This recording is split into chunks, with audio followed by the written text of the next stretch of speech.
if you were to recommend like a class to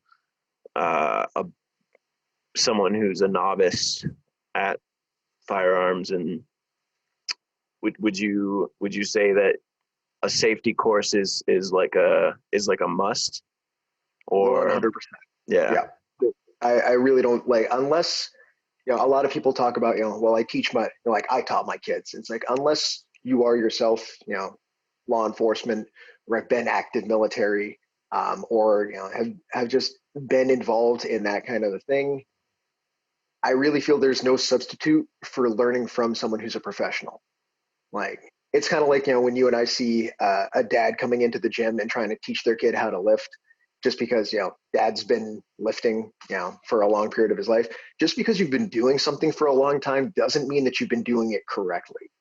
And that's always the thing to keep in mind, is that experience and quality don't always go hand in hand. So True.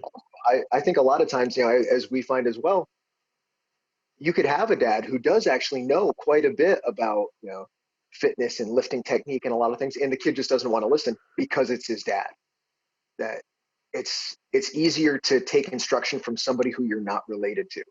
It's the same reason why, like, you see couples training together, and most of the time it doesn't work terribly well, because there's you're now changing the power dynamic from something that may have once been a level playing field. Now you have somebody who's like, well, no, I'm in charge of this situation.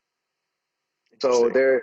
there's that kind of thing that goes along with it as well. So that's why a lot of times having somebody who's a neutral party, somebody who's just outside, and who's also a specialist, that it's like, if they are a firearms instructor and this is all they do, they will probably have tips and tricks for teaching and training that even a very experienced parent has never heard of before. Of course, yeah. Perfect. Um, and then the safety course, or I'm sorry, the defensive course kind of goes beyond the safety course, right? Because you have an opportunity to learn about situations that you may be in and how to best deal with them.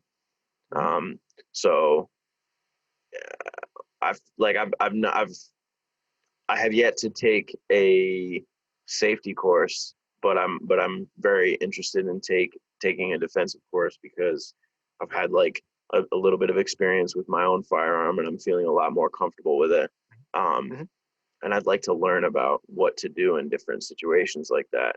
So Oh, yeah. yeah, would you agree that defensive course is like a secondary thing that you should take, like um, after you become more comfortable with how to be safe with your firearm?